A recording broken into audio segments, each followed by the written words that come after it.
Welcome to the 21st Annual Caribbean American Heritage Awards Gala, a celebration of excellence and service.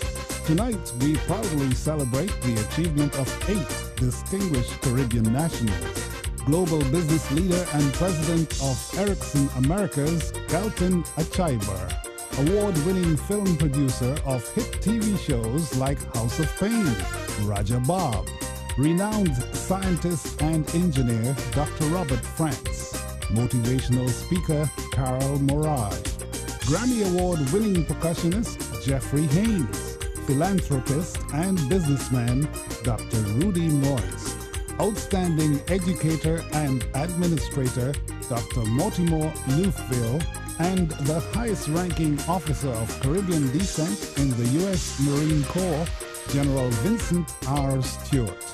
Tonight's gala host is veteran television news broadcaster Maureen Bunyan and WJLA ABC7 reporter and weekend anchor Mr. Candice Gibson, with interviews and commentary by Norma Toussaint and the announcer, yours truly, John Blake. Stay tuned. The celebration begins right after this short break.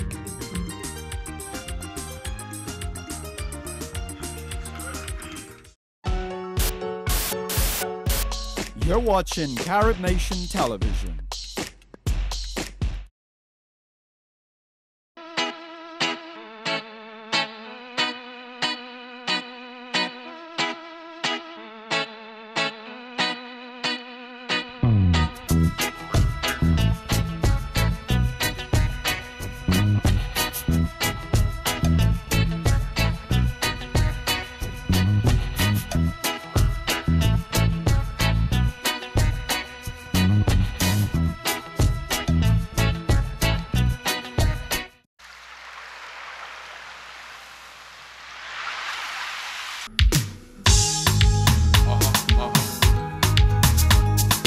Welcome back to the 21st Annual Caribbean American Heritage Awards Gala.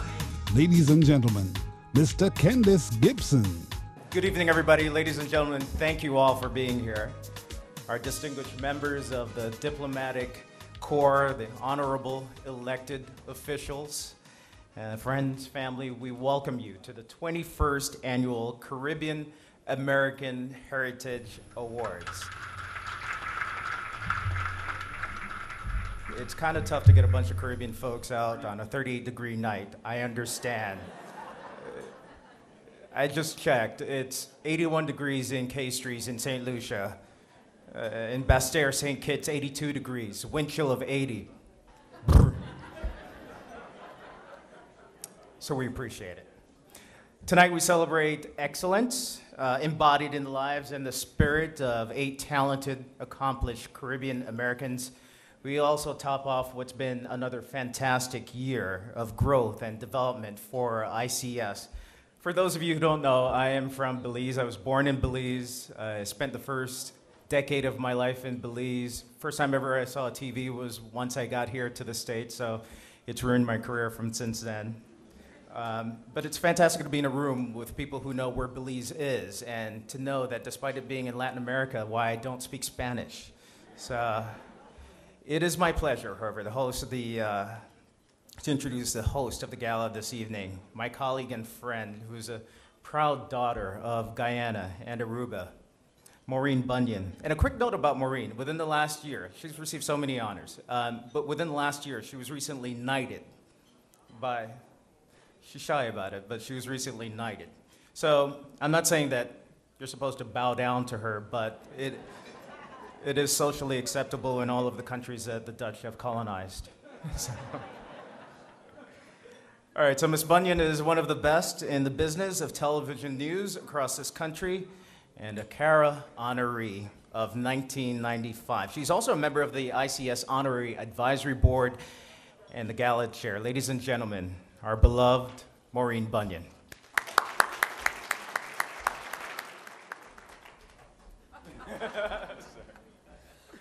I want to tell you that I'm very proud of Candice. We wanted to bring him into our ICS family, and we thought we would do it in style. That's why he's up here. We didn't want him to miss this wonderful gala because this is ICS's 21st birthday. It's also Candace's 21st birthday. Candace, thank you so much. Well, good evening, everybody. Excellencies, members of the Diplomatic Corps, elected officials, and many, many friends and family members. It's indeed my pleasure to welcome you once again as host for the 21st Annual Caribbean American Awards. This event has become a standard in our Caribbean American community. I want to just remind you that we began with the national anthem sung by Candy Johnson, lead singer with our fabulous Image Band. And following that, the invocation by the Reverend Noel Godfrey, a longtime supporter of ICS and founding member of the ICS Faith-Based Advisory Council. Now I invite ICS founding board member Gabriel Christian to bring opening remarks. Gabriel? Folks, let's give a round of applause to the dynamic Maureen Bunyan. Now, I wasn't quite sure whether I was supposed to kiss the ring or bow or curtsy, but Maureen, well done. We're all proud of you, and we wish you well.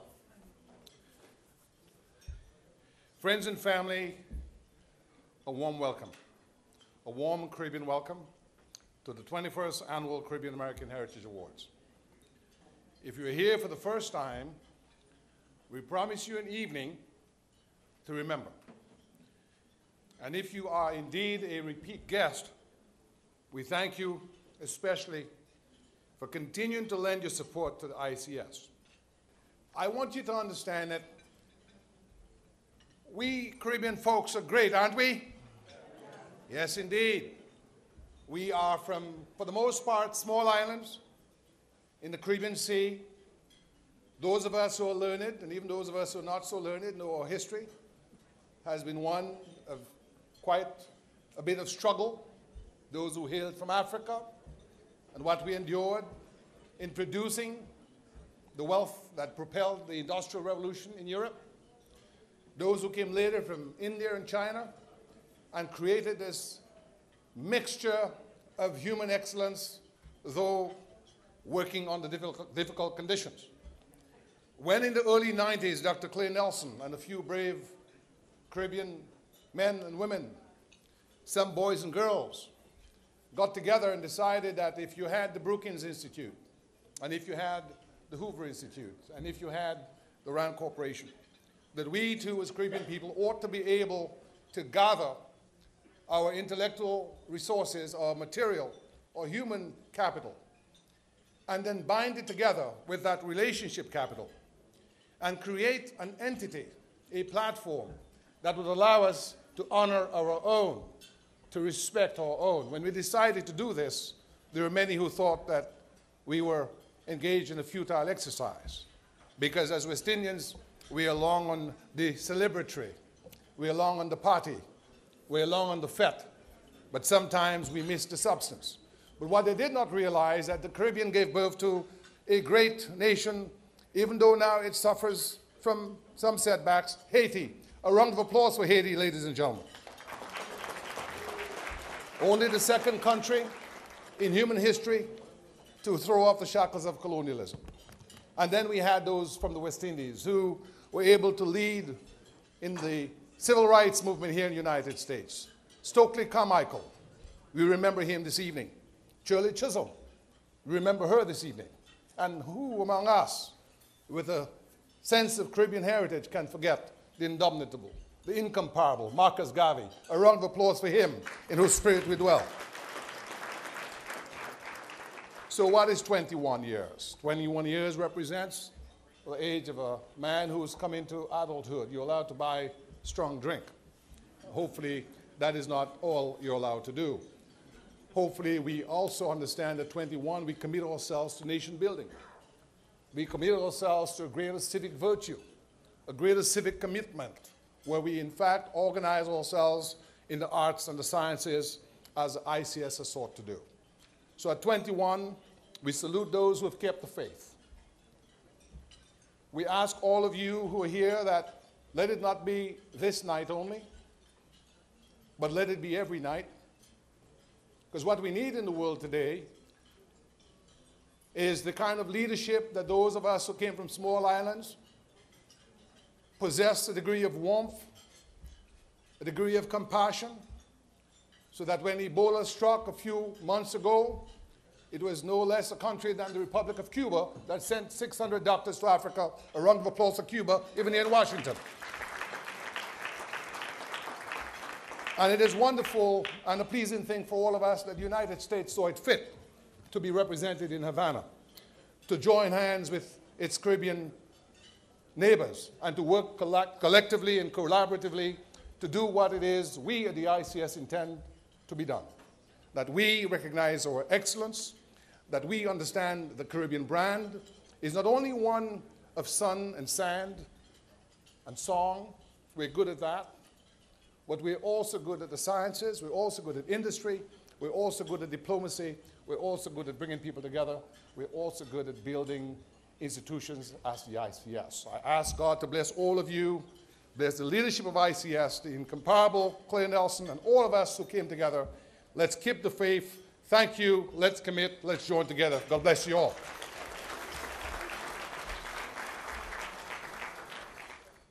Thank you so much. Thank you so much, Gabriel. Now, over the years, ICS has honored many distinguished Caribbean Americans, among them our current U.S. Attorney General, Eric Holder, of course, Congressman Charles Rangel of New York, and the marvelous actor Cicely Tyson. We have also had the pleasure of honoring a great lady who is from our neighbor to the north, the Honorable Jean Augustine, who is the first black woman to win a seat in the Canadian Parliament. Please join me in welcoming her, our special guest this evening, the Honorable Jean Augustine.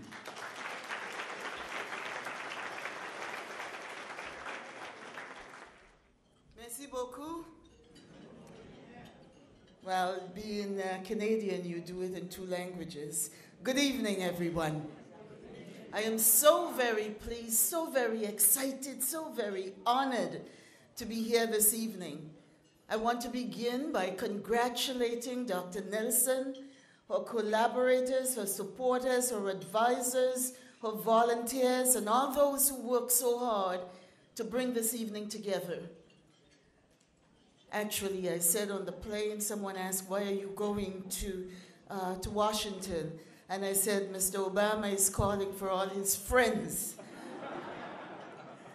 And I think that person believed me.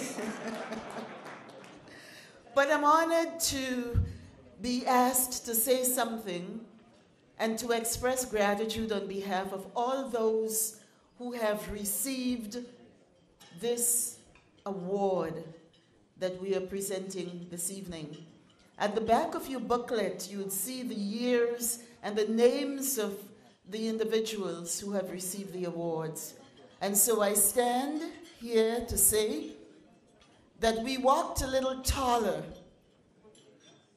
that we went out and worked a little harder, and that this award added to the resume of people who were already doing great things.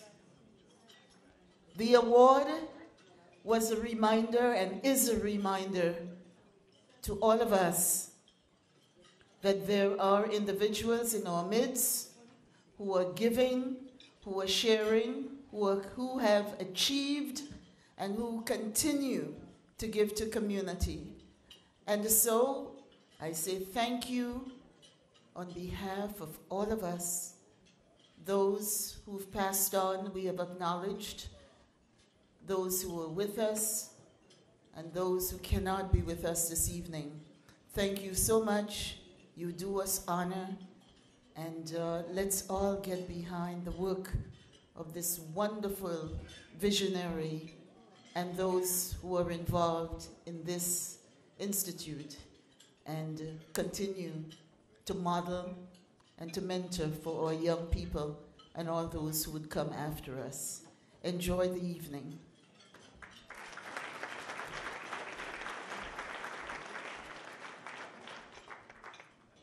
Good evening, everyone. It's a pleasure to be here. I want to extend a very special thank you again on behalf of President Obama and my colleagues at the White House. to each one of you, especially to Dr. Claire Nelson, founder and president of the Institute of Caribbean Studies. It is also a tremendous honor to join this particular crowd of proud, successful Caribbean Americans and honorary Caribbean Americans to celebrate our heritage, culture, and esteemed accomplishments made by tonight's honorees. Their drive and determination brings joy to our spirit and encourages us to break through glass ceilings and reach even higher. I also want to share a special greeting of congratulations from my boss, Attorney General Eric Holder, a former awardee of this esteemed accolade, who reminds me constantly that he's a true Bayesian man.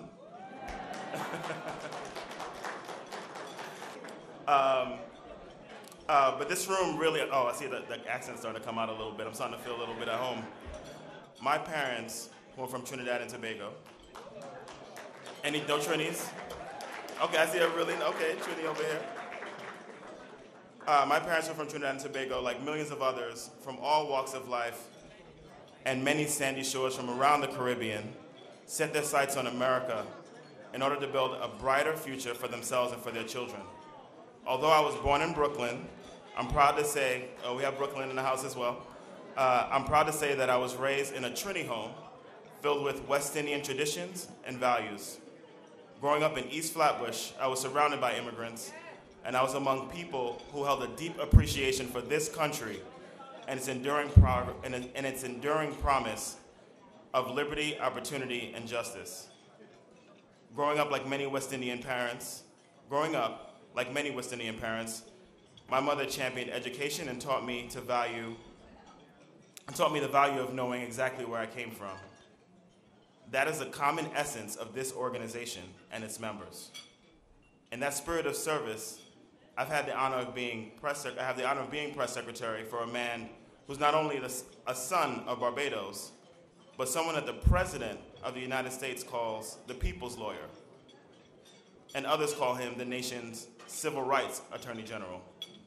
I count my blessings every day that my mother instilled those West Indian values in me, which resulted in me having a front row seat to history, to working on a campaign that elected the first Black president of the United States, to now work for the first Black/Caribbean American Attorney General of the United States, and to hopefully work for the first Black woman to be Attorney General of the United States.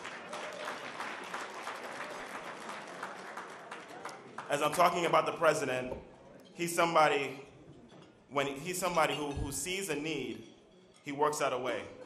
During my time at the White House, I remember stories of the president reading 10 letters every night from everyday Americans about what they experience. And something that's personal for me, just from family members who weren't covered by health care. This president saw a need, and he made a way. If you know someone who isn't insured, please have them go to healthcare.gov. And as I look around this room, I can't help but feel optimistic about our ability to champion more accomplishments together. And I know I speak for my colleagues at every level of the administration when I say that we are proud to count you as partners. We are grateful for your leadership and your contributions, and we are eager to see where our joint efforts will take us and this great nation in the years to come. And I wish the Institute decades more of success with the responsibility of telling our story. Thank you, and thank you to all the honorees. Congratulations. God bless. And since I do have the mic, Maureen, you're one of my biggest idols. This is one of the founders of NABJ. And I'm going to take this opportunity to steal a hug.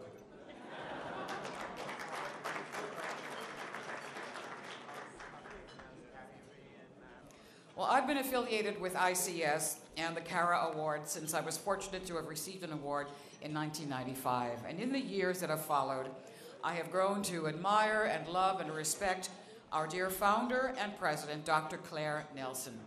As so many of us know, she is a woman of immense talent and dedication. And she is the driving force that has inspired so many of us to serve our Caribbean homelands as well as our Caribbean American communities. please welcome founder Dr. Claire Nelson.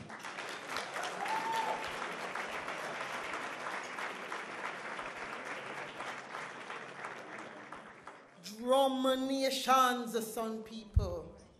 Come make we dance, make we jump and prance, come make we dance in this iration. Come make we dance, a revival dance in a celebration, we unify the nation. Drum nation, son people, beat the drums, the talking drums that speak of power.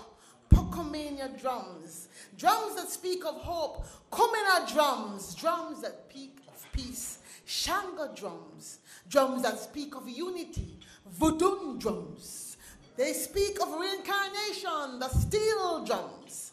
And as we beat the drums, the steel pulse rhythms of roots, rock, reggae, calypso, soca, mente, reggae dance, we're going to be feeling irie.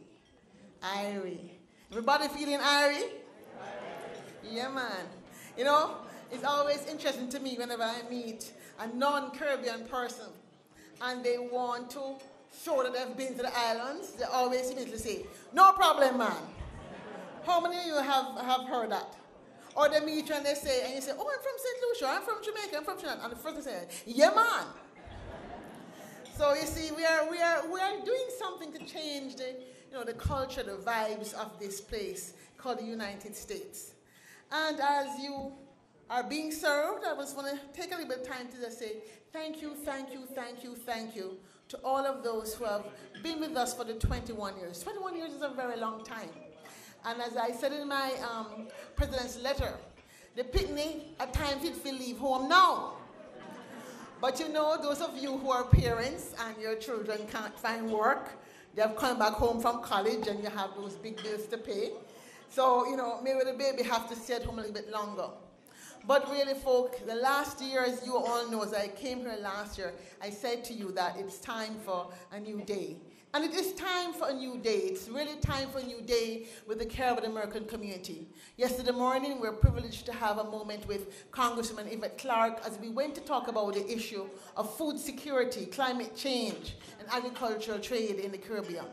And she was very pointed in her remarks to about 15 to 20 of us there. And we have with us also a representative from CARICOM Secretariat in Guyana who was there. She's here. May I just ask her to wave? She came all the way up from Guyana to be with us. Give her a hand. And we also have with us some people from the University of the West Indies who also joined us. I'm not sure if they're still around. Who joined us to talk about this issue of agriculture, food security, and climate change. And Congresswoman Clarke said very plainly, if we want to move ahead here, and if we want to move our countries ahead there, then we have to do a far better job of being present on Capitol Hill. We have to make up a side. And she said, look, I see Claire all the time, but I want to see more. I want to see a whole team. I want to see a whole side. So folks, I'm telling you from now, next year, June, is the 10th celebration of the official recognition of June as National Caribbean American Heritage Month. That means it's time for us to stop it from being like a dibby-dibby thing that is only me and 100 people doing. Yes, we have people doing events in Houston and Boston and Hartford and Detroit and Tallahassee and Los Angeles and New Orleans and South Carolina and have I forgotten somebody, and Minnesota. But it's time for us to take it to the streets at a new level. We want to make sure that when you turn on BET next June, you see the thing, Caribbean American Heritage Month. When you go to Google, the Google thing, whatever thing they call it, should have images of like, you know, red, green, and gold, and black, green, and gold, and all those things. And it should be even saying, Google, with a little man saying, yeah, man, beside it. That's what we're looking for. We want to blanket the place to say we have arrived. Ever since the founding of this great nation with Sir Alexander Hamilton, who served as the first Secretary of State of Treasury. You see, we was in the money business long time. So we have been here from the founding. And we have been here through the Harlem Renaissance, when people of the likes of Marcus Garvey and Claude McKay were part of the renaissance of the black thought that has laid the pathway for us to be here where we are today. So folk, We're standing on the shoulders of giants. And there's absolutely no reason for us not to take this child that you have helped carry so far. You know, they say it takes a village to raise a child. Well, ICS is a child, yes. It was myself and Gabe and Ian is somewhere around and some couple other guys, but I was only in one room. I gave birth with all these fathers to ICS. Where's my husband? Okay. All right, honey. But gave birth to this thing called ICS. But you are all the godmothers and godfathers, especially those who have been here for almost 21 years. And actually, I have a surprise for those of you who have come for more than 20 years. We have some extra bottles of rum, but you'll have to prove that you were here for more than 19 years, because it's 21. So if you've been here for more than 19 or 18 years, make sure you see me afterwards and we can set you up so we can continue the after party. But seriously, those of you who have carried us this far, it's time for us to step it up and take it to a new level. It's time for us to really understand that this nation, this Caribbean American nation, because we are a new nation that has come by banana boat to build a Harlem Renaissance. We're a nation that have come in iron birds to find solutions to hungry bang-belly picnics and lack of opportunity. We are a nation that has come to these shores to build a gorgeous images of a better life for people. We're a nation that has come here to build roads of opportunity and paths of understanding and bridges over troubled water. And we have come not with arms outstretched, but not as beggars, but as equal partners in a collective search for equality and justice for all. Yes, we have come, we are drum nations, we have sun people, and we have come to help bring light to this dream called the American democracy that is continuing to change. And indeed, we too sing America, even if we sing it in the soca or reggae or merengue or compa. But we too sing America. So my friends, as we beat the drums for Nani and Kojo, and the drums of Toussaint and Christophe, and the drums of Bogle and Bookman, and the drums of Sharp and Butler, of Marcus and Marley, the drums of Carnival and Junkanoo, the drums of Cayoso and Cadence, the drums of reggae and resistance. Let us beat those drums, congregating together to meet our minds to carry full weight the burdens and our crosses, our fears and tears and our corpses. Let us move together in love as we labor to clear ground on this new confrontation called the American democracy. Let us clear ground so we can create new hope as we move forward in this 21st century to create new life, new community, and a society with inclusive prosperity and sustainable development for all. God bless you, thank you, and to God be the glory. We're here another year. When we come back, the presentation of the Outstanding Public Service Award and the Excellence in Science and Technology Award, the 21st Caribbean American Heritage Awards, will be right back.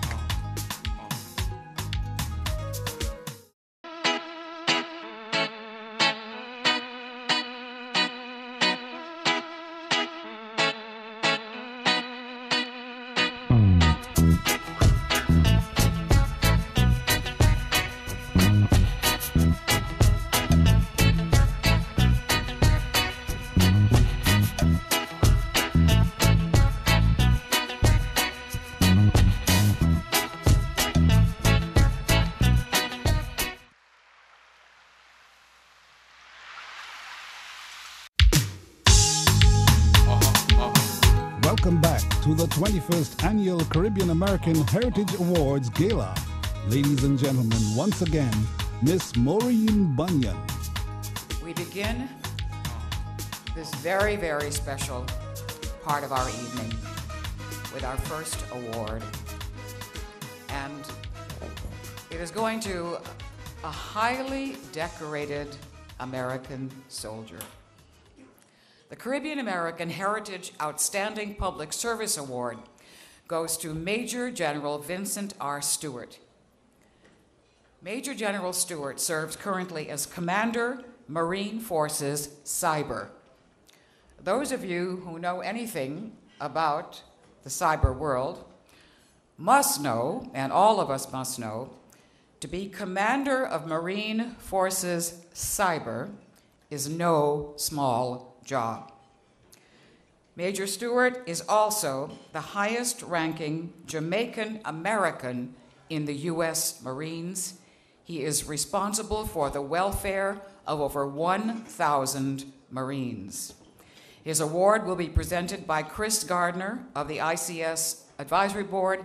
Unfortunately, he's not able to be with us because in the parlance of Washington, he's on a special operation. But in his place is this handsome, gorgeous man named Captain Neville Welch. Whoa. Thank you, Maureen. Ladies and gentlemen, good evening. General Stewart really wanted to be here. He is in Nevada as we speak. In fact, he might very well be on his way from Nevada as we speak. I sat in his office earlier this week, in fact, last Thursday, and I say, sir, if you happen to not make it here this evening, what would you like for me to communicate to the audience? And he specifically asked me to tell Dr. Nelson how respectful he is of the work that she does and continues to do. And not only Dr. Nelson, but the ICS Advisory Board, the Board of Directors, the Program Board, and all of the people that have something to do with making this organization what it is today. You can rest assured General Stewart is a true Jamaican. There is no question about that. Every opportunity that I get to brief him or to be in his presence, I have a way of reminding him that jerk chicken is still one of those things that we do, irrespective of where in the Caribbean you're from. So truly, he is a son of Jamaica. You have a lot. We have a whole lot to be proud of. He has made us proud in so many ways. As Maureen alluded, being the Commanding General of Marine Forces Cyber Command is in no way a small feat. He is responsible for defending the Marine Corps networks, all of the networks in garrison, meaning those in the United States and those outside of the United States. He's also responsible for conducting offensive cyber operations. And we'll leave that as that, but and truly he is, and no secret, it's written in your program book that he is potentially going to be considered to lead the Defense Intelligence Agency, DIA. And we are hoping for that as well too. Hopefully President Barack Obama will nominate him to be the leader of that organization. So please keep him and all of us in your prayers. Heavy is truly the head that wears the crown. I am not in any way suggesting that he wears a crown, but I think you know where I'm going with that. Thank you very much, and once again, you wish truly that he can be here tonight. Thanks again. A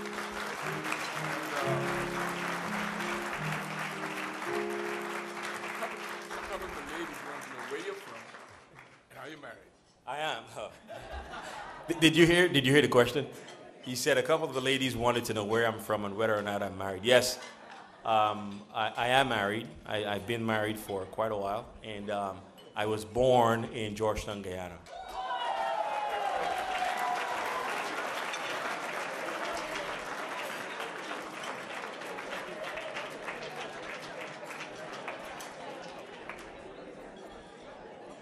Okay, ladies, just keep it down, please. We don't want the other men here to get too jealous. This is my moment with Captain Welch.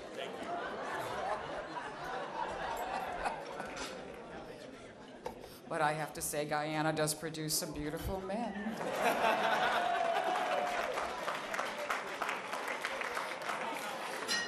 And some leaders also, obviously. I asked Candice to come up and join me in our second presentation, and it is the presentation for the Excellence in Science and Technology Award. It is going to go And the people you hear applauding, they know who this award is going to go to. And they are here to support our excellent awardee, Dr. Robert France.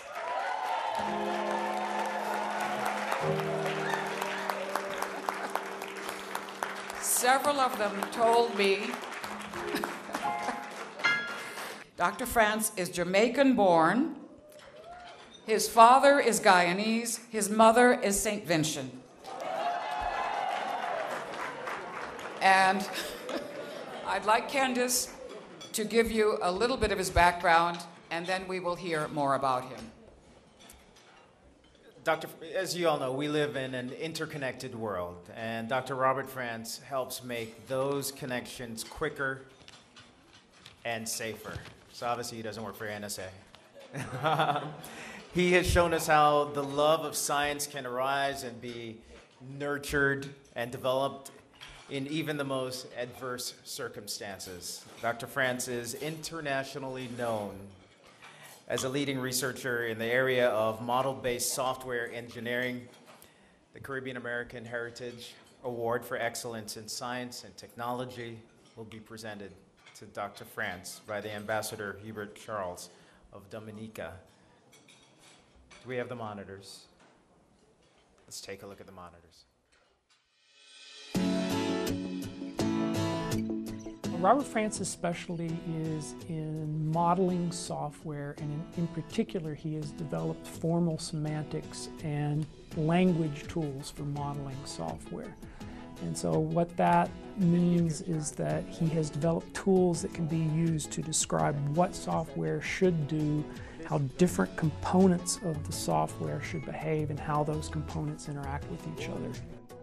And in particular, I know Robert has spent a lot of effort towards modeling of very critical systems, including crisis management systems. That's one of the domains that he's worked on, where you have complicated interactions between physical organizations and physical systems, as well as information systems. And everything has to be done fast and correct.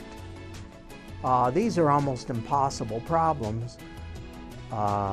But Robert likes the impossible problems. And he's also been working on another, what many people think of as an impossible problem, is how can software change midstream as it responds to events. It could actually potentially rewrite itself. Those of you who know Robert know that what he does well. What he takes on, he does with passion. And as a faculty member, he has demonstrated that across the board. And for him to be honored tonight with the Excellence in Science and Technology Award, it says to me that he has been recognized by the university, he's been recognized nationally, and he clearly has been recognized internationally as well. I think he's quite deserving, and he hasn't forgot his Caribbean background. Having Robert win this, I shouldn't say win this award, he has earned this award. And what that does is it brings even more recognition to our department of computer science, but also to the university at large. People like this is what makes CSU such a great institution. Given the recognition that Robert has already gotten, the awards that he's gotten for his work in object-oriented design, his work in formal semantics, this is just recognizing all those other things that he's already accomplished in his career in computer science.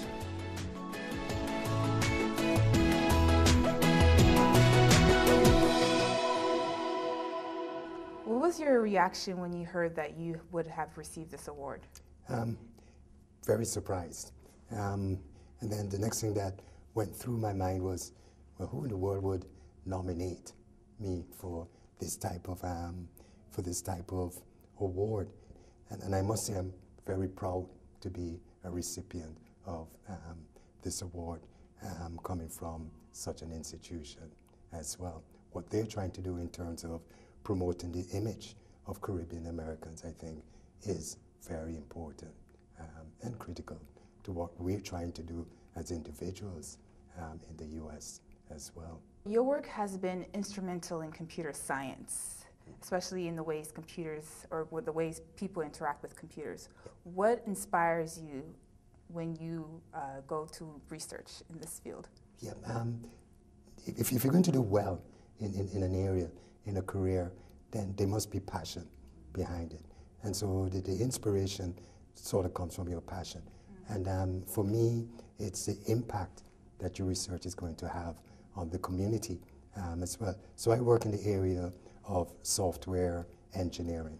And one of the things I have a passion for, because software is playing a very important role in everyday life, failure of software can really cause inconvenience, and not just minor inconvenience.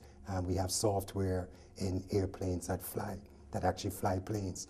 What happens if those fail? Okay, we don't want to see planes just falling out of the sky. As such, we have a lot more software in our automobiles today than, say, 10 years ago. Our anti-lock braking systems, or cruise control systems, etc. All of those are driven primarily by software. And the thing that gets me passionate about this is what happens if the software fails? What's the consequence of failure as such? And if you look at that, then you find that folks could actually lose their lives, the worst that could happen.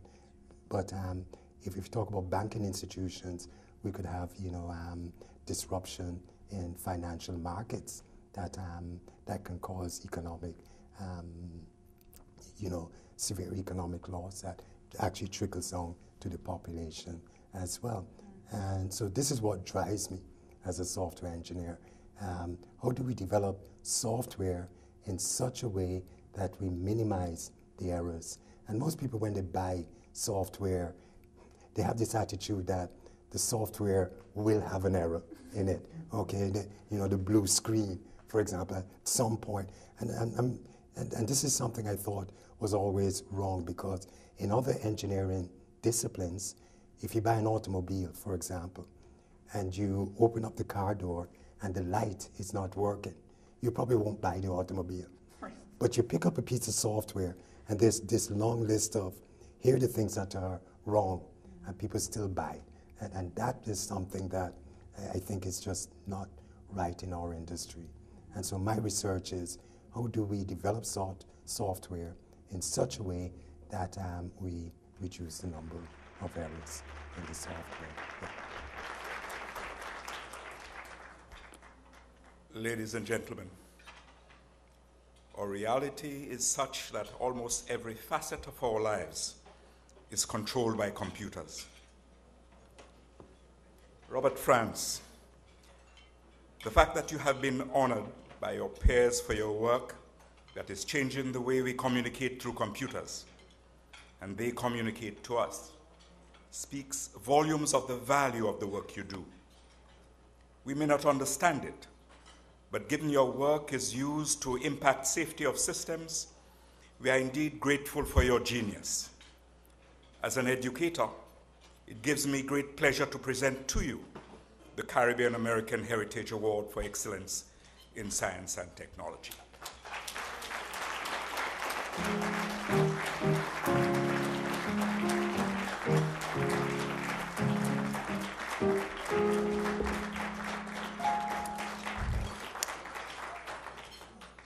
This is indeed a great honor. First, my apologies. I've been greeting a lot of my old friends of mine. I'm beginning to lose my voice as such. But I've had quite a few awards over the last 2 years in recognition of the work that I've done for over 20 years in the software engineering field. But I must say, this is the one that gives me the greatest pleasure. It is indeed a great honor to receive this award. And usually, scientists like us, when we receive awards like this, we talk about standing on the shoulder of giants, okay? And that's true in this case. That's definitely the case. But there is another major contributor to success that often gets overlooked. I call it the wave, okay? And these are all the family friends. The family itself, of course, the folks in your work community, the folks in your religious community, who sort of come together and give you those words of encouragement that help to push you to do more than what you think you can actually do. And boy, I have an amazing wave that I'm still riding it at this point.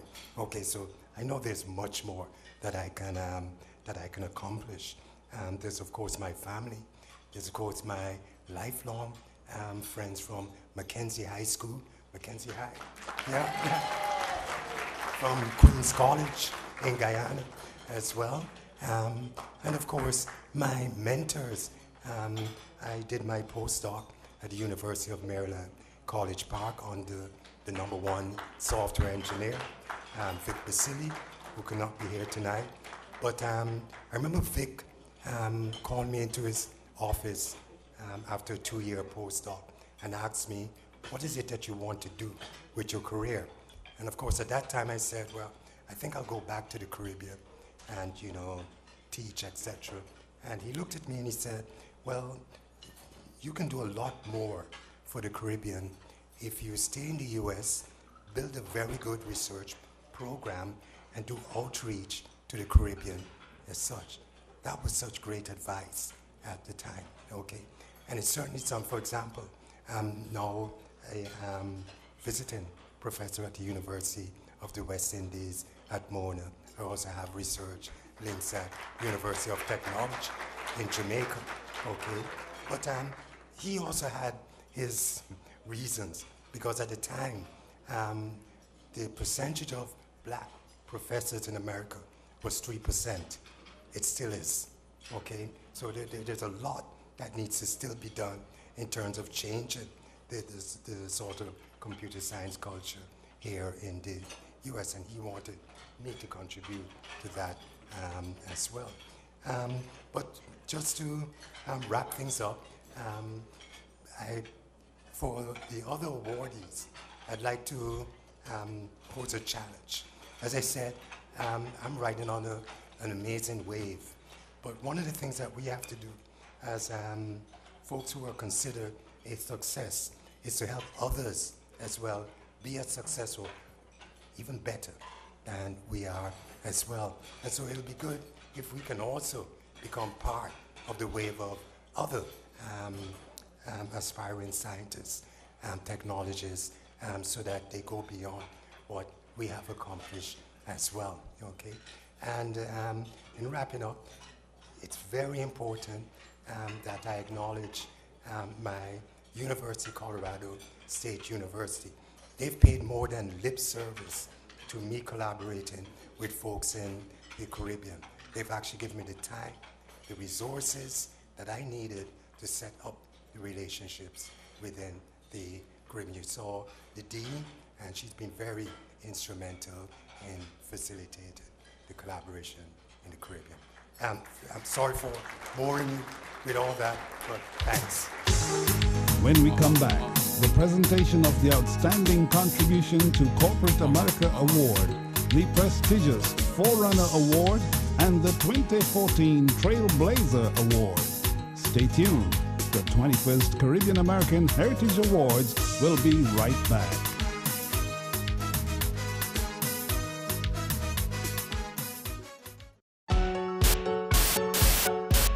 You're watching CaribNation Television.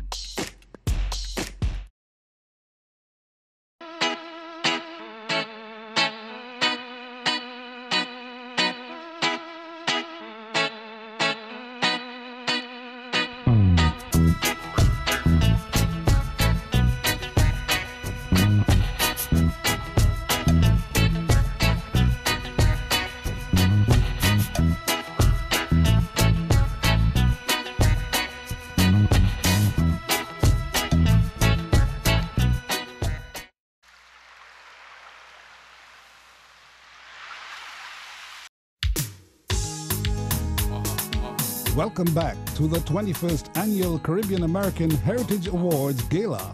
Ladies and gentlemen, once again, Miss Maureen Bunyan. Our next award is the Outstanding Contribution to Corporate America. The company named Ericsson Many of us know it because it's a huge technology and communications company, one of the biggest in the world, with hundreds of thousands of employees. Did you know, though, that at the helm of all their information technology operations in the Americas is a Guyanese? No? Now you do. Tonight, we honor Gautam Aichabar, Ericsson Chief Operating Officer and Head of Operations for North America. The Caribbean American Heritage Award for Outstanding Contributions to Corporate America will be presented by Mr. George Wiley, winner of the Carah Outstanding Entrepreneur Award in 2009 and CEO of Burt Smith and Company, one of the largest minority accounting firms in the United States, a trailblazer himself and a sponsor of the Carah Awards. Would you please look at the video screens?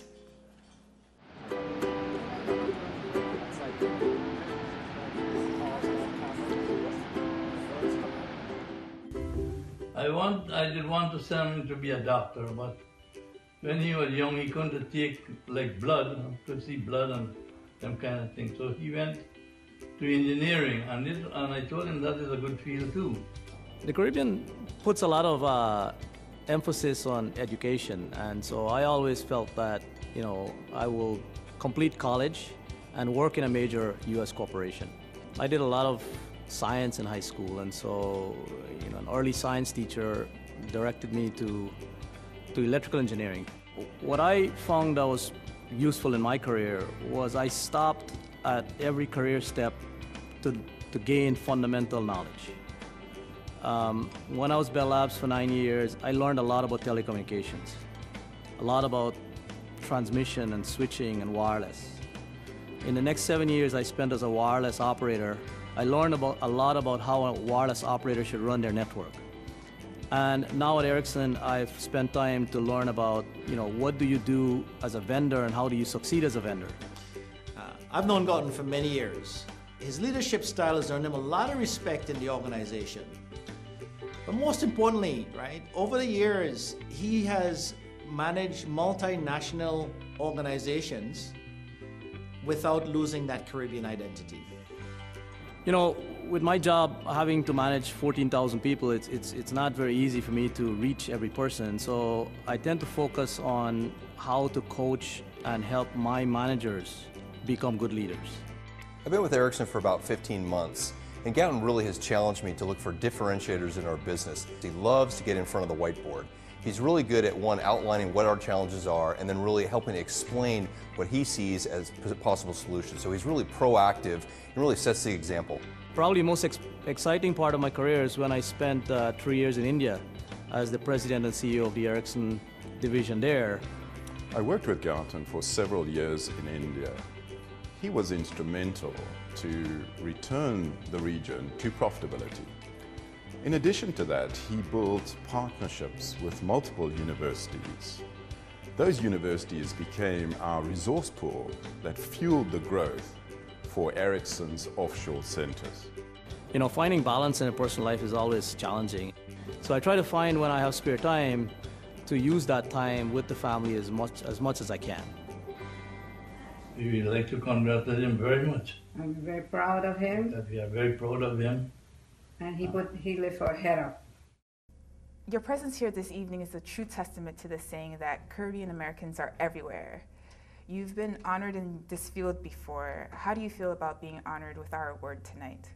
Yeah, no, I'm very honored to be receiving this award this evening from the Institute of Caribbean Studies. It's especially, you know, rewarding to receive an award from your own community. And being a Caribbean person, having lived in the U.S. for the last 32 years, and have been part of the corporate environment, to be recognized for that by the Caribbean community is a fantastic achievement from my standpoint. You've done great work with Ericsson. What do you say is your most rewarding experience with Ericsson? I think my most rewarding experience is probably spending 3 years in India helping build and manage the Ericsson business there. India is a large growing country, and Ericsson really is about bringing communication to everyone. And when I was there, the Indian market was growing by 10 to 15 million customers per month. And so, you know, that kind of a growth, bringing a basic communication to everybody in the world is very rewarding for somebody in my position. Technology and IT, growing fields in the Caribbean. Lots of young folks want to get involved. What is your advice to a young person that wants to get involved in this field?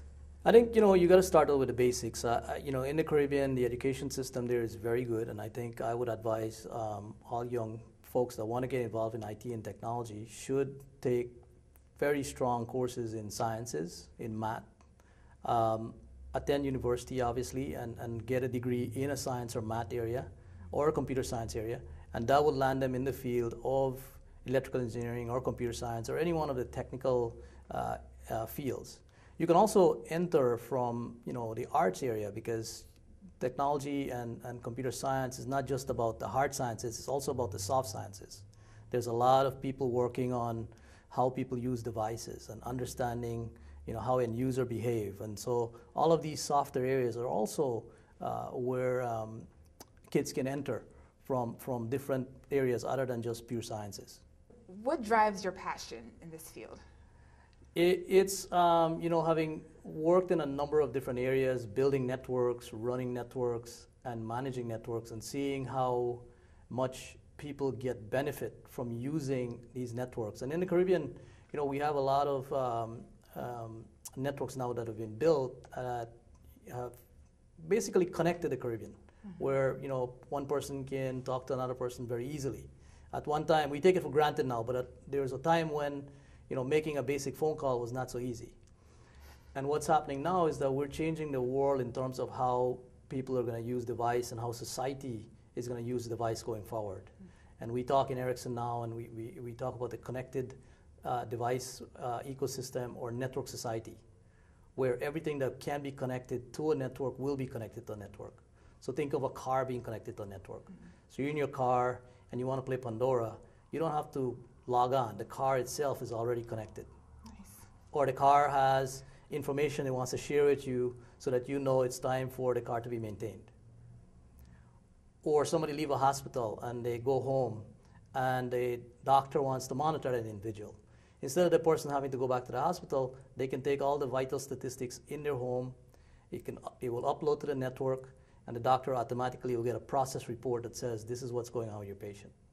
Wow. So those are the kinds of things that we see where the technology that we're building will evolve in terms of society's benefit from what we do. It is my good fortune to be able to introduce Galton Aichar. His rise in corporate America is phenomenal. His accomplishment in an industry known for its immense speed is most inspiring. This man from the Caribbean has made us all very proud.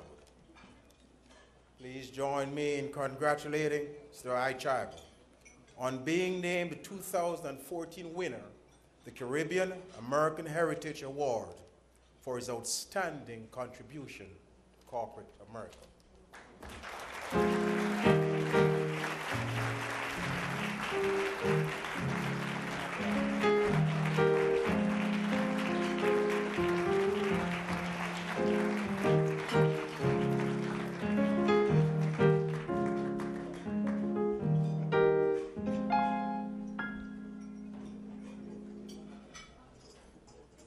Good evening, ladies and gentlemen. First, let me thank ICS for presenting me with this award. I'm actually extremely honored and actually humbled to be receiving this award from such a distinguished organization, especially when you consider all the very brilliant and Caribbean recipients of the past who have received award from the organization. It is really special to be standing here and be honored by your own community.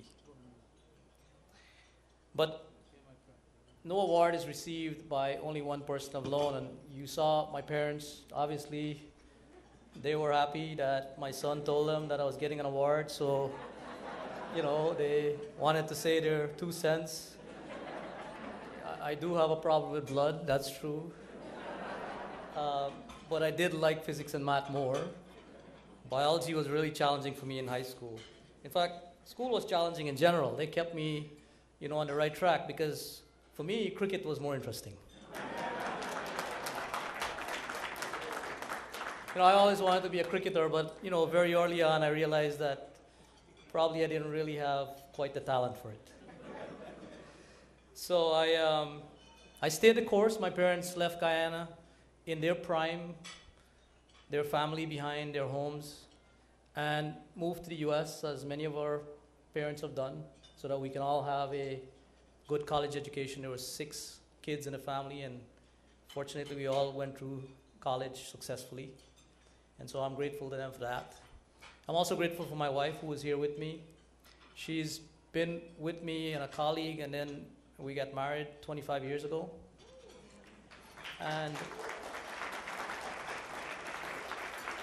And she gave up her career as an engineer in 1993 to help me with mine, because in corporate America, one of the things you have to do in a career to develop it is you have to be willing to move geographically.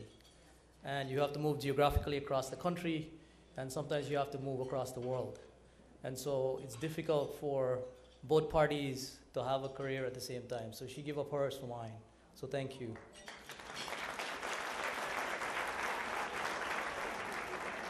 And once again, thank you to ICS, and hopefully all of you have a fantastic evening. Thank you.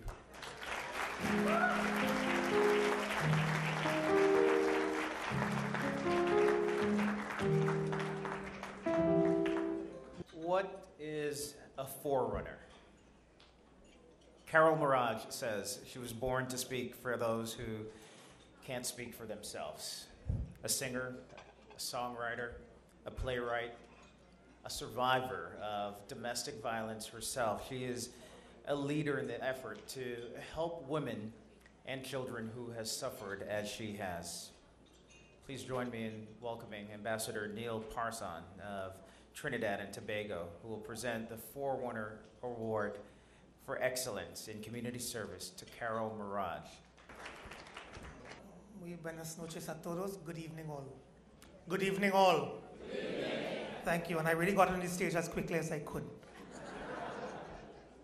Ladies and gentlemen, I'm the ambassador of Trinidad and Tobago to the United States, but I'm also a doctor. And in medicine, we have a saying: the scars that you don't see are often the hardest to heal. And the recipient of the next award took a leadership role in not sweeping this issue under the carpet, and in so doing, expose those scars for the greater healing of all. And for her service to the victims of domestic violence, she should be applauded and honored in receiving the Caribbean American Heritage Forerunner Award. It's my absolute pleasure to present to you Ms. Carah Mirage, and she's a fellow Trinidadian. Welcome.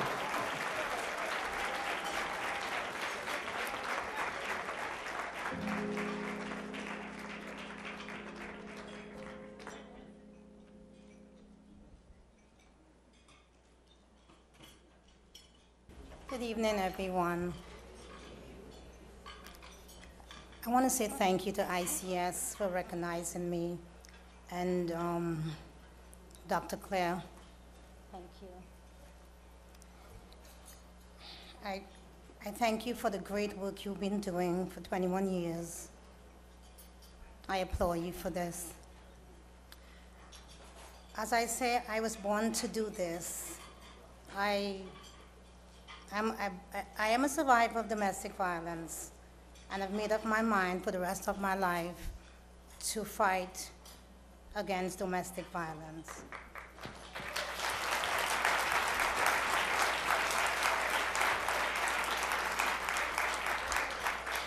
I spend my time working with young women and young men, doing workshops and counseling them as to how not to become abusers and how not to be abused. I encourage them and I help them to love themselves by giving them my story and how I made it through. If I'm standing before them, I tell them this is my testimony, and if I can do it, they can also. Why I keep going on with this is because I am seeing the changes. People are coming with testimonials. I'm seeing people come from one level to the next.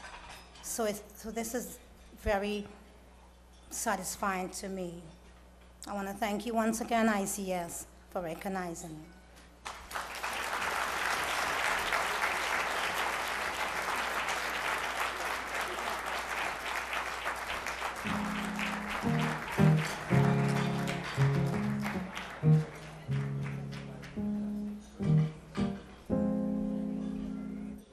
Our next award is called the Trailblazer Award, and it goes to, I'm happy to say, another Guyanese. A trailblazer, of course, goes where none have gone before. And Roger Bob, who's of Guyanese heritage, is a trailblazer whose work in film and television has made him an international leader in the field. The Caribbean American Heritage Trailblazer Award will be presented tonight by Ambassador Sonia Johnny of St. Lucia. Unfortunately, Mr. Bob is not able to be with us, but we do want you to look at this screen. Bring 'em out, hey! Bring 'em out, yeah! Bring 'em out, hey! Bring 'em out. Roger Bob is without question one of the busiest and most successful film and television producers working today. In the last 5 years, along with Reuben Cannon, Roger has co-produced an astonishing 11 feature films, all of them opening at #1 or #2 at the box office. The films have a combined gross of over $500 million in theatrical and DVD sales. All right, we cut. Roger is also the supervising producer of the hit show House of Pain, which debuted as the highest-rated sitcom in basic cable history. In just 3 years, he has produced over 222 episodes of this show and has won not only 1, 2, 3, but 4 NAACP Image Awards for his work on the show. Roger is also the executive producer of Meet the Browns. The series debuted in 2008 as the second highest-rated sitcom in basic cable history. Roger has produced over 140 episodes in less than 2 years. He's the only two-time winner of the Best Film Award for the American Black Film Festival. Born in London to Guyanese parents, Roger spent many summers in Guyana with his family, dreaming of a career in film. In his relatively short but successful career, Roger has worked with, and as he is quick to point out, learned from many of our finest actors, such as Lou Gossett Jr., Cicely Tyson, Idris Elba, Sanaa Lathan, Gabrielle Union, Janet Jackson, Whoopi Goldberg, Alfre Woodard, Kathy Bates, and Taraji P. Henson.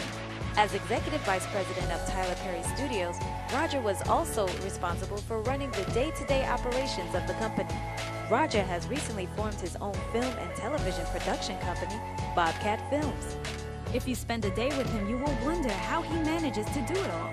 You then will quickly realize his unwavering zeal for his craft, his even-keeled temperament, and his eminent sense of humor contributes to how he gets it done. Somehow, Roger still manages to find time to give back to the community. In addition to contributing to many charitable organizations in Atlanta, he started the internship program at Tyler Perry Studios, which allows minority college students to gain valuable work experience in film production.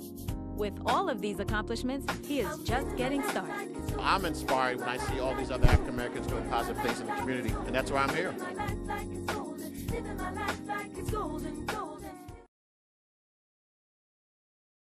Hi, I'm Roger Bob, and I'd like to thank the Caribbean American Heritage Organization for honoring me with their Vanguard Award.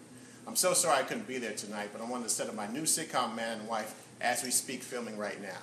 But I have my two favorite people, my mother and my father, there to accept the award on my behalf. So thank you very much for the award, and have a great night. Ladies and gentlemen, I am always pleased to discover members of the Caribbean Diaspora in the United States. And in fact, I am doubly pleased to meet those whose work ethic brings them success and reflects honor and glory on all of us. As you can see, Mr. Roger Bob is one such member, and it is no surprise that his name has come to stand for excellence and innovation. Mr. Roger Bob is one whose name is known in many quarters, and I'm sure you will see why.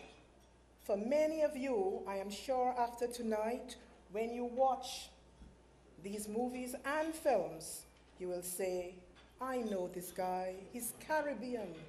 He's from Guyana, yes, Maureen, yes. He's from Guyana, but we will claim him, he's Caribbean. That's what he is.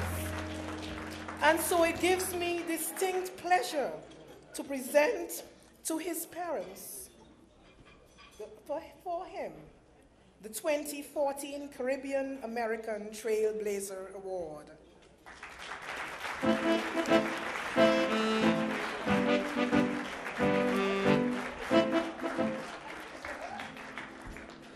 Thank you, ladies and gentlemen. You know, it's a funny thing about Roger and our family. He's a middle child. And he always told me, you know, Daddy, I'm suffering from middle child syndrome. I never know what that was. Eventually, it turned out to be a very creative young man, and we are very, very proud of him. Now, he told me, you know, you're a long-winded guy, so I made a short speech to make, okay?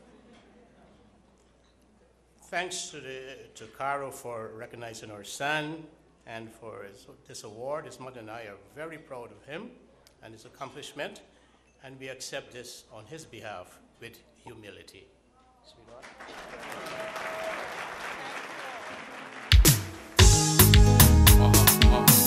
When we come back, the presentation of the 2014 Outstanding Entrepreneurship Award, the coveted Marcus Garvey Lifetime Achievement Award, and the Excellence in Art Award to be presented to Grammy-awarded percussionist Jeff Haynes. You don't want to miss this. We'll be right back.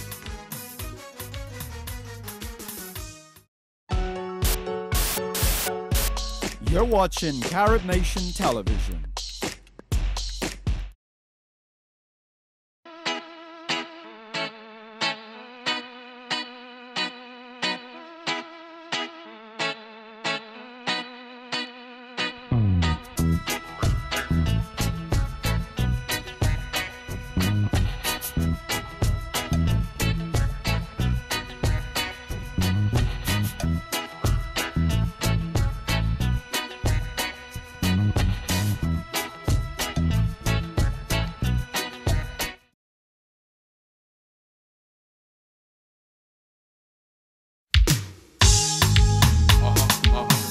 Welcome back to the 21st Annual Caribbean American Heritage Awards Gala. Ladies and gentlemen, Mr. Candace Gibson. I gotta tell you, as a Belizean, seeing all those Guyanese run the night,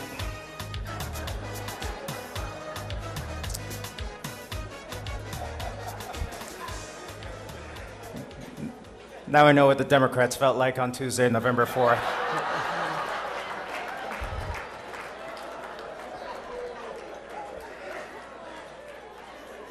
Robbed.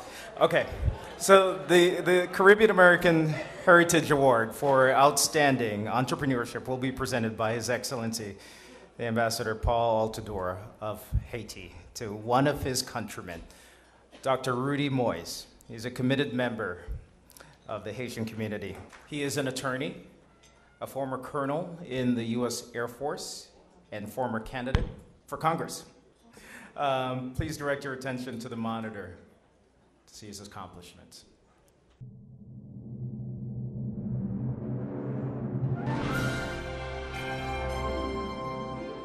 There are those who stand taller and stronger in a crisis. Yet even before the most recent crisis hit Haiti, Dr. Rudolph Moïse was positioned at the forefront of the Haitian community in Miami to provide the confident help most needed. Rudy, as he is affectionately known, gives so much in so many ways, says Harv Mogul, Executive Director of the United Way. When it's time to take action, he's the first to roll up his sleeves and get to work. Born in Port-au-Prince, Rudy moved to the U.S. at the age of 17. He has earned a number and an unusual variety of degrees and practices in all of them. He is a physician, businessman, film actor, and civic leader. His voice is familiar on radio and television, as he frequently co-hosts programs on topics of vital concern to the Miami Haitian community. His focus on helping the Haitian people is never diverted. Dr. Moise is a founding member of the National Organization for the Advancement of Haitians. He founded and served as president of the Kimby Foundation, which provides assistance to Haitian-based organizations that furnish medical and health-related support. He works tirelessly with the AIDS Haitian Coalition and established the first dialysis unit in Haiti. Dr. Moise was appointed by Governor Jeb Bush to the Haitian Commission and served as Executive Secretary of the Haitian American Chamber of Commerce. Locally, he is a board member of the University of Miami and the United Way. He brings the same intensity and variety to his private time with family, spending memorable vacations either snow skiing or relaxing on the beach. My work on behalf of the people of Haiti can only be successful if I can reach back and pull those who are less fortunate forward, says Rudy Moise.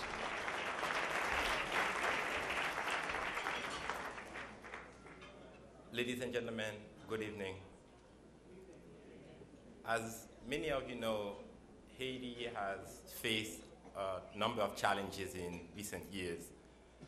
I'm pleased to say that we are beginning to overcome our challenges. And the fact that we are overcoming those challenges is because of folks in the diaspora as well as in Haiti. Among our diaspora leaders, Dr. Moise stands as a giant, as a trailblazer in pushing Haiti in the right direction. This is why the government of Haiti actually named him Ambassador at Large for Investment. As Haiti's ambassador to the US, but also as a Haitian who lived in the diaspora for many years, it is my distinct pleasure to present to you the Caribbean American Award for Outstanding Entrepreneurship.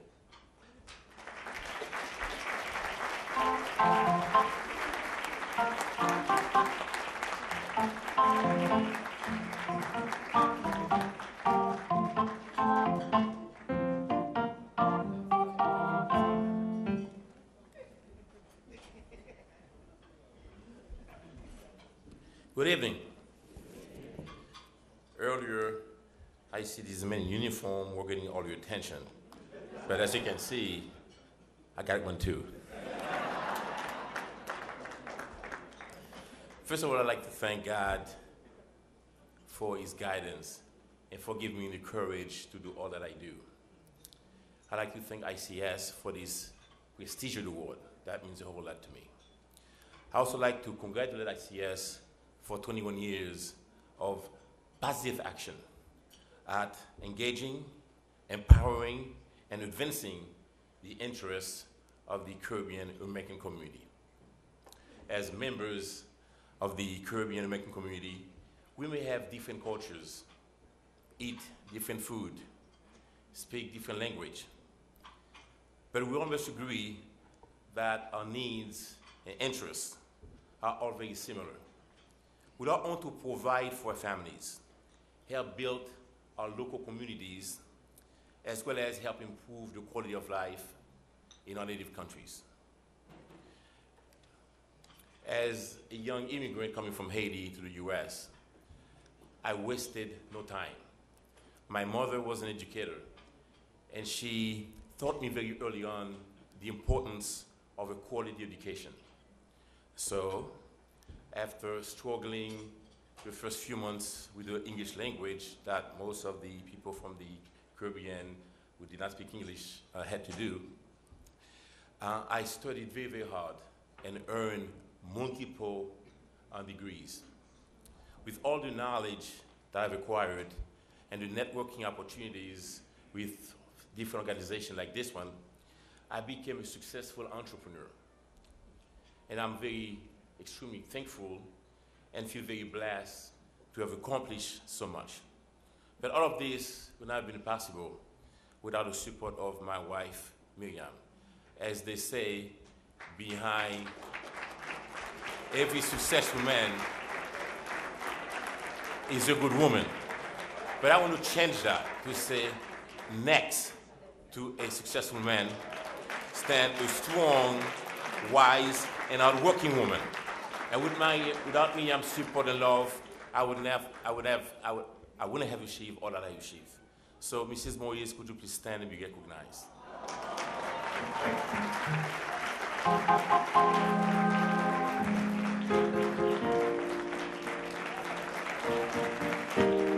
And she happened to be beautiful as well. I would also like to recognize 3 other individuals in the audience today who have been instrumental in my life as an entrepreneur. Dr. Joseph Baptiste and his wonderful wife, Michelle, and Eric Walcott. In closing, I'd like to take the opportunity to congratulate all the other honorees and to thank ICS for all they do for the Caribbean community. Thank you again for this wonderful award, and God bless all of you.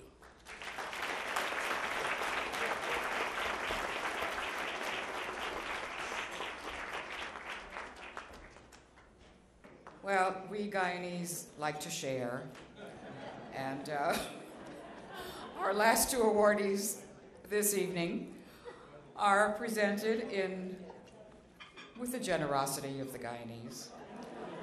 We can't claim the entire evening, although we would like to, and we certainly deserve to. Now, right? Dr. Baptiste, he knows. Now, this name may not be a household name, Mort Neuville. But the results of his work can be found all over our households, in our kitchens and at our dining room tables especially.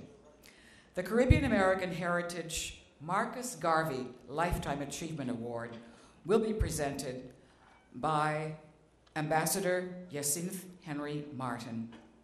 Please look at the monitors.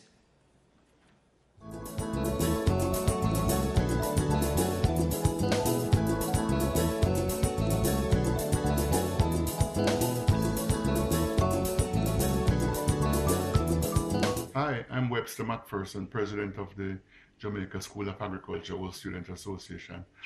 And I would like to comment on the very tremendous individual that Mort is. He's one of those Jamaicans that went overseas, done extremely well for himself, but not selfish. He has sought to assist several persons in his homeland. He's very passionate about agriculture and agriculture education, and has always sought to assist wherever he can.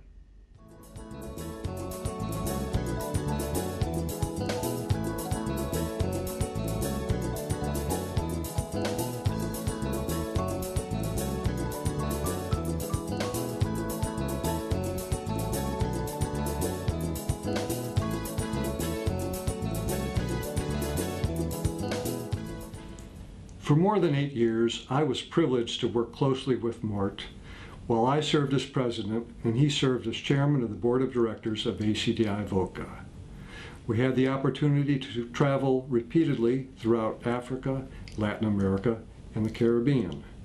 And with his wise counsel and unwavering support, the management team at ACDI VOCA was able to greatly expand programs to empower people to succeed in the global economy.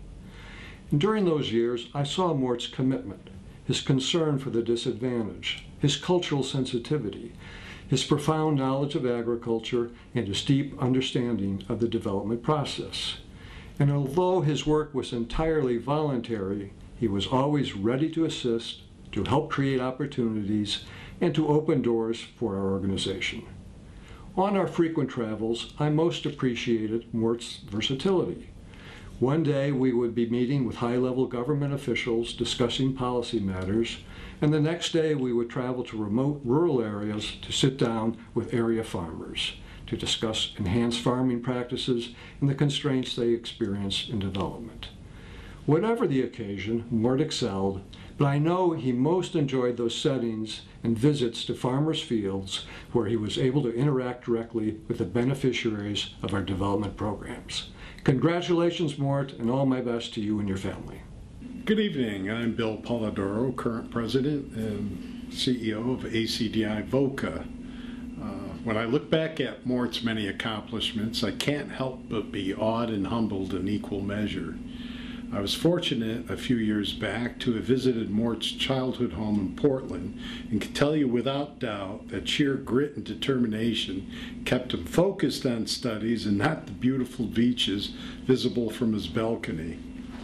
As an educator, Mort has had an enormous impact at the National Association of State Universities land-grant colleges. His broad experience and exposure marries exceptional technical knowledge with practical skills and life experience. We at ACDI VOCA, somewhat selfishly, tend to think of the totality of Mort's previous experience as a training ground for his outstanding service as our board chair. Mort, I want to congratulate you on receiving this prestigious Caribbean American Heritage Lifetime Achievement Award. While you have traveled far and wide and have had many accomplishments with many more to come, you have always brought the real values and fine touch instilled many years ago in Portland. Thank you.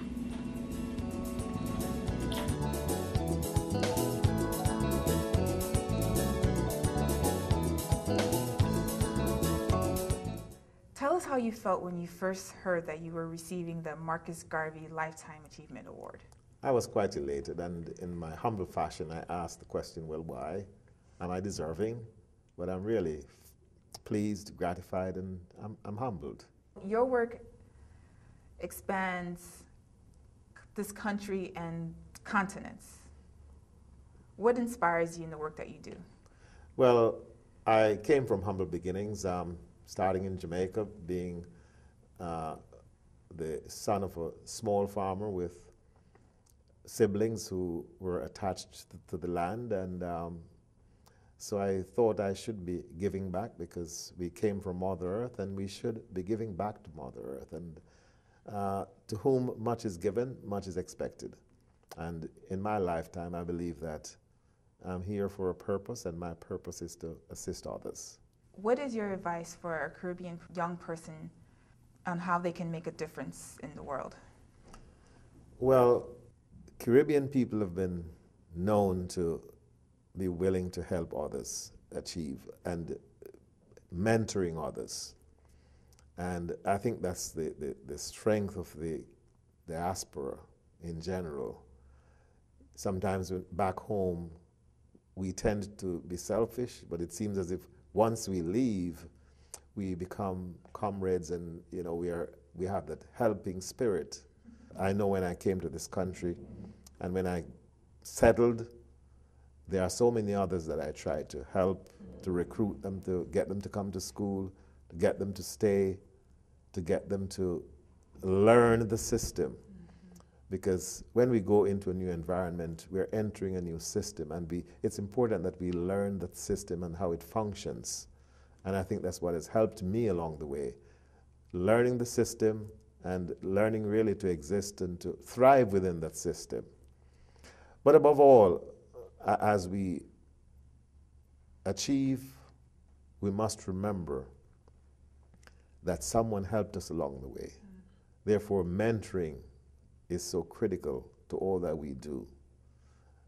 I could not be here. I could not have gotten this award without the help of others. And for that, I'm grateful. Because we have to realize that whatever we get or we achieve for ourselves means nothing, because we cannot take it with us. It's what we do for others will be remembered. What we do for ourselves will not be remembered. It's really what we do for others, and that's my philosophy in life. It is my absolute privilege to present the award the Dr. Garvey Award to Professor Mort Neufil. Professor Neufil, you're a man of distinction beyond comparing the Hall of Fame of Jamaicans of world renown. Your leadership as an educator at the American Association of Public and Land-Grant Universities and as president of Coppin State University, as well as your dedication to global well-being as chairman of the board of ACDI VOCA, we are honored to present the award to you. Ladies and gentlemen.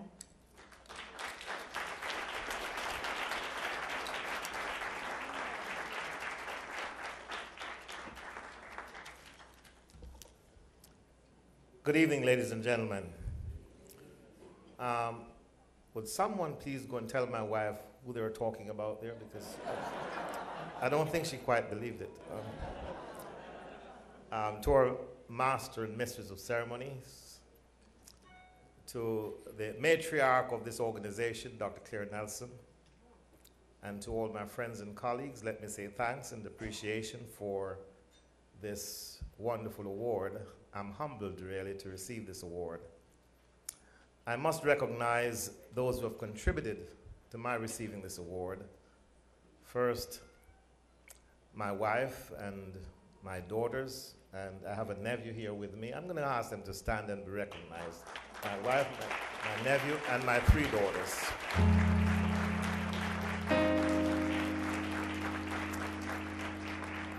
And I also want to say thanks to the leadership and staff of ACDI VOCA for their wonderful support that they've given me, and I hope I've contributed to your global enterprise as you expand throughout the world. ACDI VOCA, by the way, is involved in about 38 countries worldwide. And when I got to ACDI VOCA, I had to challenge them. I said, how can you be such a global organization without being in Africa? And then they became involved in West Africa and throughout Africa. And then I said, well, I'm from Jamaica. I need you in Jamaica. And then they became involved in a major project in Jamaica focusing on, of all things, Scotch bonnet peppers and cocoa production.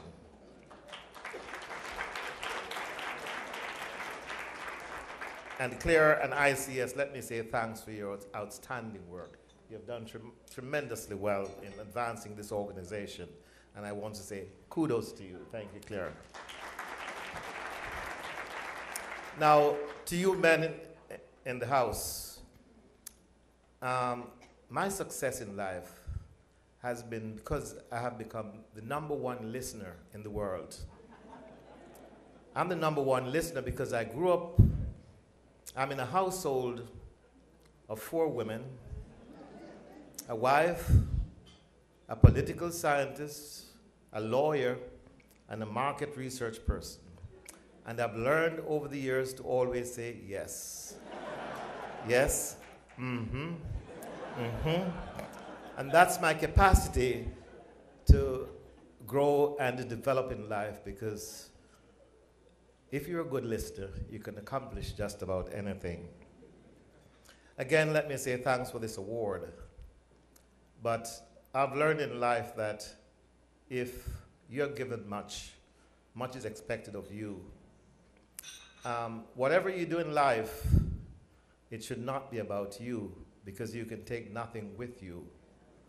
You'll always be remembered for what you have given unto others, not on what you've accumulated or what you have accomplished personally for yourself. So I've learned to be humbled, to be thankful, and to give others unto others as you have gotten for yourself. So again, this recognition will long be remembered.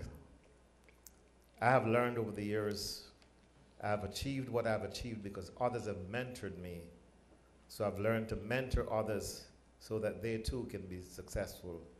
And I've also learned that for those of us who have accomplished, we must try to help others and help them to achieve their potential so that they too can really achieve this American dream and this global dream that we talk about so often. So again, thanks to all of you. God bless you, and may this organization continue to flourish. Thank you.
Very strange, enchanted boy.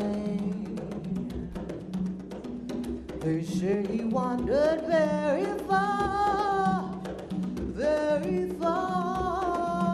over land and sea.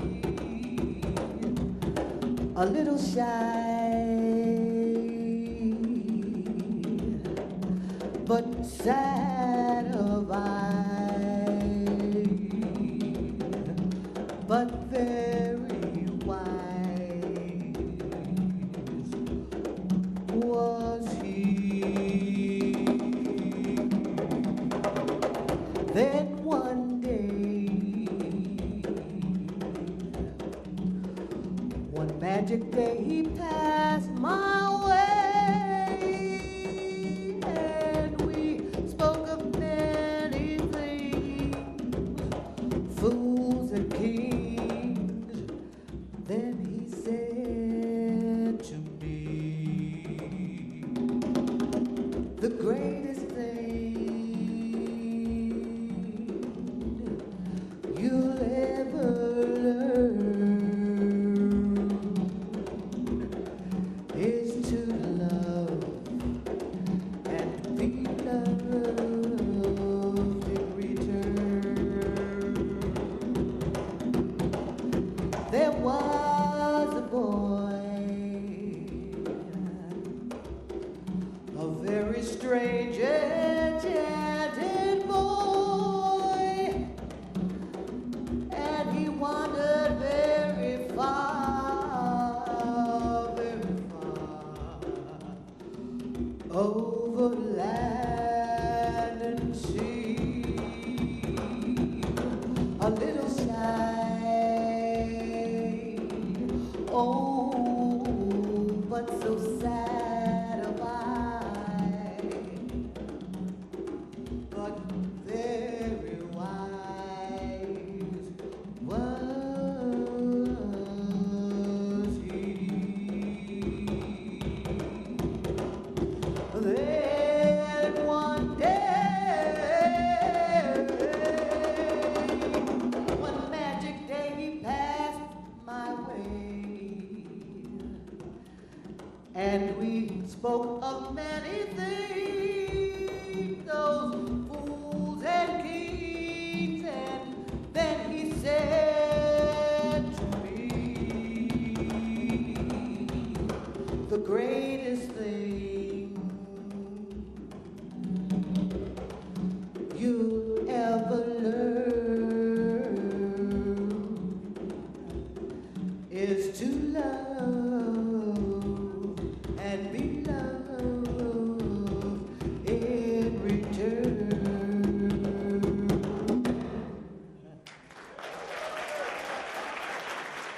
Hi, my name is Shambu, and I'm honored to offer a statement about our distinguished honoree, Jeff Haynes. Grammy Award winning percussionist and producer, Jeff Haynes. Thank you. Jeff. Thank you, man. It's good to be here, y'all. I had a chance to meet Jeff for the first time, and I have to tell you, he is one of the most heartfelt, inspired musicians I've ever met. When Jeff adds something to your music, his approach is really to connect with the essence of the song and to bring something into it that elevates it higher than it already is.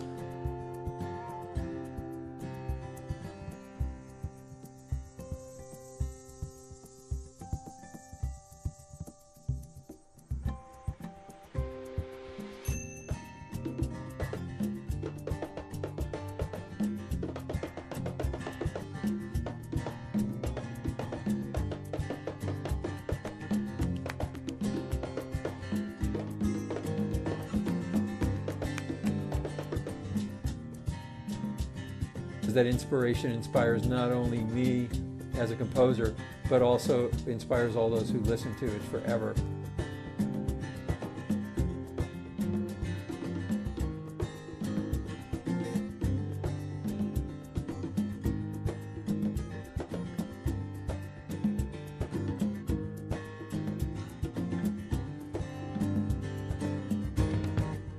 Thank you so much for your dedication to peace and love and goodness. And on behalf of everybody here, I congratulate you on winning this 21st Annual Caribbean American Music Heritage Award.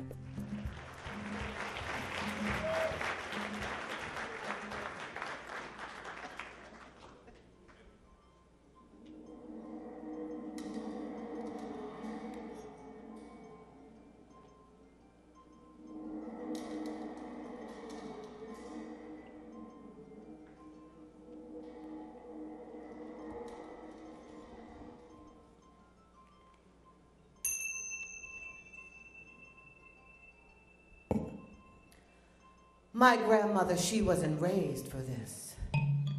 Blue, black, bandy-legged Bajan girl stomped down a Bronx hill, a few months from Mango Tree, flying fish, unlocked door, sea bass, water warm, blue.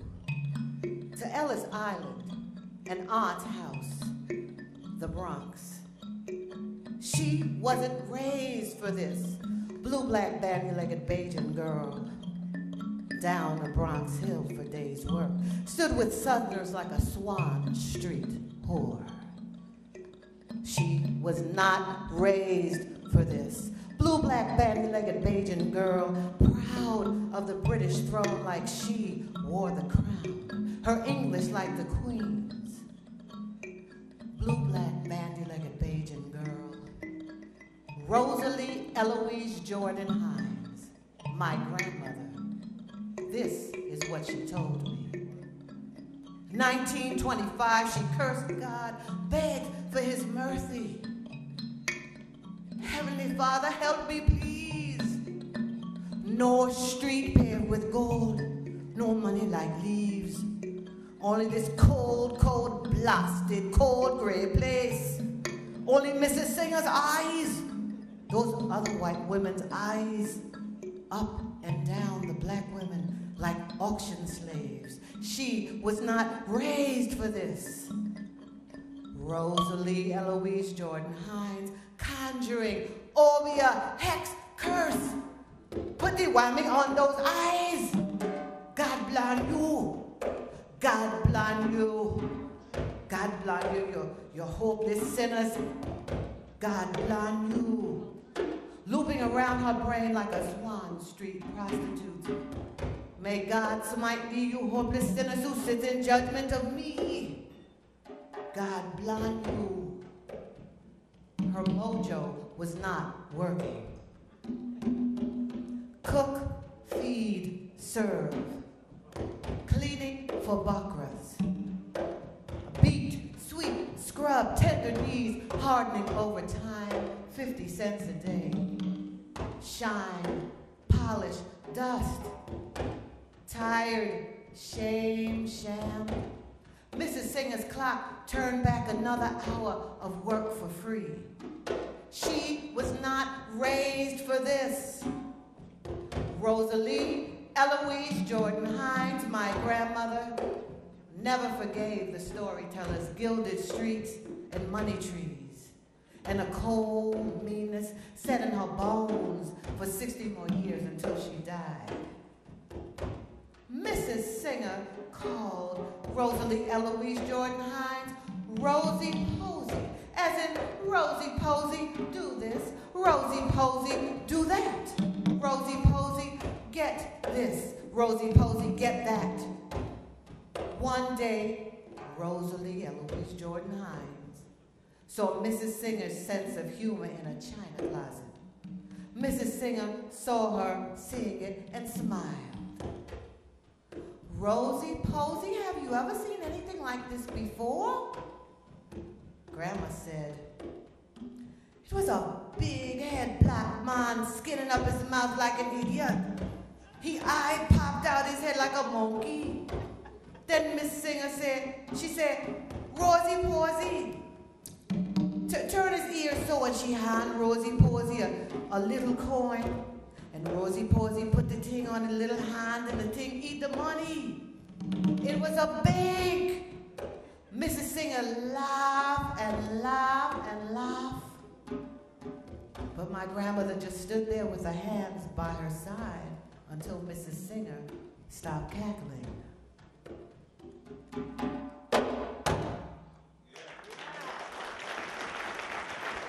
Karen Taylor, ladies and gentlemen. You are no stranger to awards. How did you feel when you were notified that you would be receiving the Caribbean Heritage Award for Excellence in Arts? I was pretty excited, but yet very humble. Considering where my heritage is, I come from a prideful family. So, you know, I know what it is to be prideful, and I'm so grateful for this, but at the same time, my family also taught me to be very, very humble, you know. So, and I always say to people, I'm just Jeff. I'm just Jeff.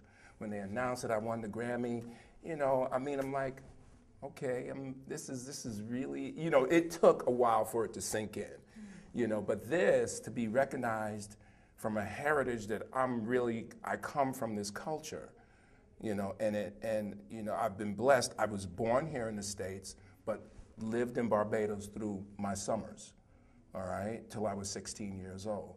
So, you know, I spent half the summer with my mother's family in St. Lucie, you know, and my uncle owned a sugarcane plantation where we used to bring the can to Mount Gay factory. And before we had a truck, we used to have the jackass carts, forgive me. You know, we had the jackass carts, and we used to ride on top of all the cane and go to the distillery and stuff like that. So, you know, to be honored in this heritage that's so rich in my history, it's an awesome, awesome event for me. Wonderful. So your work has been honored throughout the globe. When did you first realize that you can turn your love for drums into a career? Wow. 1964. There was a show called The Ed Sullivan Show. You wouldn't remember that. I wouldn't remember, but I've heard about it. You've heard about the Ed Sullivan, you know, right? 1964, a band came on the Ed Sullivan Show. You know what band that is? The Beatles. The Beatles. The Beatles came on the Ed Sullivan Show, and we had one black and white TV in the house, and I literally took the TV and pulled it down on myself when I saw Ringo Starr playing the drums. And I knew that was my calling, was to play the drums. And the way it came about that I started doing hand drumming was, you know, we grew up pretty relatively poor, and my mother pieced together a makeshift drum set for me, you know, used drum set, and she bought me one pair of sticks. So when the sticks broke, what did I have? My hands, right? So then she saw that I wouldn't quit, so she bought me a conga drum, and that was it. I mean, I just wouldn't stop. I mean, no matter what, like, whatever music brought, when I would get kicked out of a band when I was younger, I would never, ever, ever quit. And, you know, that blessing is shown through, you know, so I feel honored of all the CDs that I've played on, all the great people that I've performed with, you know, it's just it's my calling. It is me. I don't play the drums, I am the drum. I have to tell you, I am a writer and artist myself, and in my dreams, I'm one of the best drummers in the world. But I think I met my match in reality this evening. Outstanding.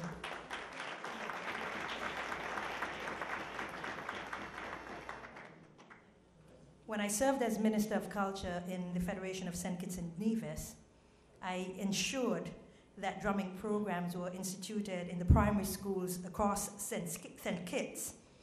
And listening to this performance, I remember why. You see, I am convinced that it makes no sense to feed your body if you're not feeding your soul. And this is what drumming does for me, and this is what the arts do for our young people. The drum, the drum, the drum. Mr. Haynes, your work speaks for itself, and I need say no more. I'm honored to present you with the 2014 Carah Award for Excellence in the Arts. Ladies and gentlemen, put your hands together for Mr. Haynes.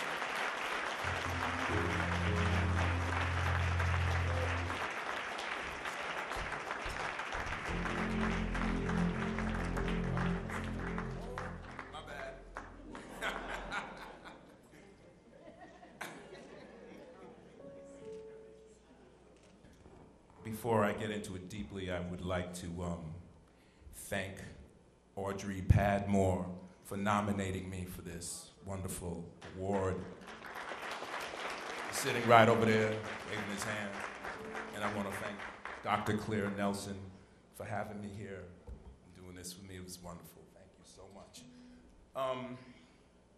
Listening to everybody receive their awards, I have no speech plan or nothing like that. But what I realize tonight is that everybody who received an award is in the business of touching and helping people grow, touching lives. Everybody's in the business of touching lives. I grew up in a Trinidadian and a Bajan home, all right? So I lived by a very, very heavy rule. Okay, I grew up in a prideful family, all right, and also very humble, all right. I found myself hiding the tambourine switch on a regular basis, okay, because I couldn't get away with nothing, you know. So I can say this truthfully. I'm gonna keep it really short. I pridefully and humbly accept this beautiful award. Thank you very much.